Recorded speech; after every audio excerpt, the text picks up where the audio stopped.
નમસ્કાર ભાવનગર. અત્યારે સમાચાર વહેતા થયા છે કે યુદ્ધના સ્થિતિમાં એલપીજીની કમી થઈ ગઈ છે અને અત્યારે જ બુકિંગ કરાવેલો અથવા તો બંધ થઈ જશે વગેરે વગેરે. તો ભારત સરકાર અને ગુજરાત સરકારની સ્પષ્ટ સૂચના છે કે કોઈ પણ જાતની કોઈ કમી નથી, એલપીજીની પણ કમી નથી, પીએનજીની કમી નથી.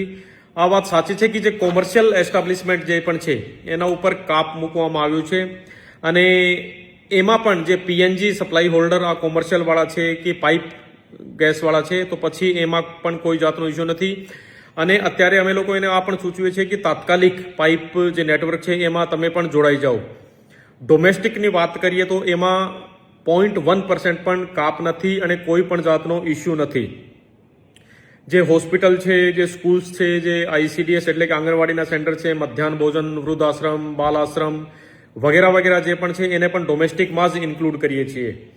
ભાવનગરની વાત કરીએ તો ભાવનગરમાં ટોટલ 38 ગેસ એજન્સી છે અને અમુક પ્રાઇવેટ જે સપ્લાયર છે એની પણ ગેસ એજન્સી છે.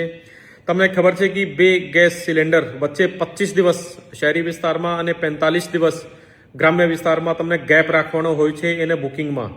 તો અત્યારે કોઈ પેનિક થઈને અને બુકિંગ કરાવવું નહીં. અને અમે લોકો જિલ્લા વહીવટીતંત્ર ગુજરાત સરકારના ઇન્સ્ટ્રક્શન્સ પ્રમાણે તમામ જે સ્ટેક હોલ્ડર્સ છે, તમામ જે ગેસ એજન્સીવાળા છે, restaurant association, hotel association, hospital association, school association અને ઇન્ડસ્ટ્રીઝ એસોસિએશન બધા સાથે મિટિંગ પણ કરી લીધી છે અને તમામને કડક સૂચન પણ આપવામાં આવ્યો છે કે કોમર્શિયલ લેવલ ઉપર કાપ છે.